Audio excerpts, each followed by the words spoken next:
మిగిలిపోయిన టోపో నీ కోసం దాచి ఉంచేవాడిని కదా. నానా మీతో కొంచెం మాట్లాడొచ్చా? తప్పకుండా మాట్లాడొచ్చు. నా కొడుకు ఇక్కడికి వచ్చినందువల్ల మీ అందరికీ కూడా టోపో ఫ్రీగా ఇవ్వబోతున్నాను. కానీ దానికి బదులుగా వేరే ఇంకోటి కొనాలి. ఓ, నిన్ను చూస్తున్నందుకు నాకు చాలా సంతోషంగా ఉంది. పో. ఏంటి బాబు చిక్కిపోయావు? నీ ఒంటికి రెక్కలు పెడితే చాలు అనుకుంటాను. కొంచెం తగ్గానులేండి. ఓ, ఖచ్చితంగా నువ్వు బలహీనం అయిపోయావు. నీకు నేను సూపు చేసిస్తాను. వద్దునా, నాకు ఆకలిగా లేదు. ఆకలి లేదా? అంటే నీ ఒంట్లో బాగానే ఉంది కదా? యా నేను బాగానే ఉన్నాను. నేను ఇవాళ కొంతమంది దుష్టులతో పోరాడాను అంతే.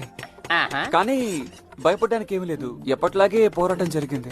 చెప్పు. ఆ తర్వాత ఒక విచిత్రమైన సంఘటన జరిగింది. నా కంటికో దృశ్యం కనిపించింది. అందులో నేను అమ్మని ఇంకా నా పరిస్థితులన్నీ చూసాను. ఏంటి? ఎవనో అమ్మా? చిన్న బిడ్డగానా? నానా, నువ్వు ఏం మాట్లాడుతున్నావో నాకు అర్థం కావడం లేదు.